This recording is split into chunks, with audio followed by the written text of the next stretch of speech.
স্বামী মানসিক প্রতিবন্ধী, দুই ছোট সন্তান নিয়ে সিরাজগঞ্জের খোকসাবাড়ি ইউনিয়নের ব্রাহ্মণবয়রা গ্রামের সরকারি জায়গায় কুড়ে ঘরে জীবনযাপন করছেন অসহায় নারী রাশিদা।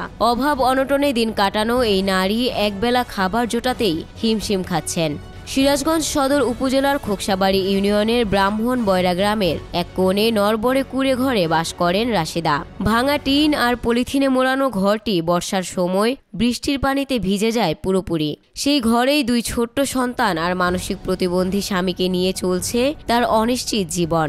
রাশিদার সংসারে নেই কোনো নিয়মিত আয়ের উৎস। কারো ঘরে কাজ করে যা পান তাই দিয়েই চলে দিন। কখনো 3 বেলা, কখনো 1 বেলাও খাবার জোটে না। তবু সন্তানদের মুখের দিকে তাকিয়ে তিনি লড়ে যান প্রতিদিন। রাশিদা বলেন, আমরা সরকারি জায়গায় থাকি, ঘরটা ভাঙা, বৃষ্টি আসলে পানি পড়ে, 2টা বাচ্চা নিয়ে কষ্টে আছি।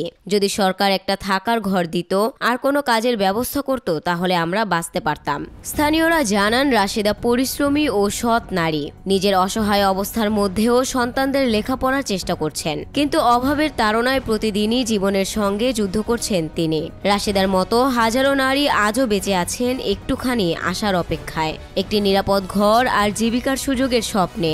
Desk report, news Times.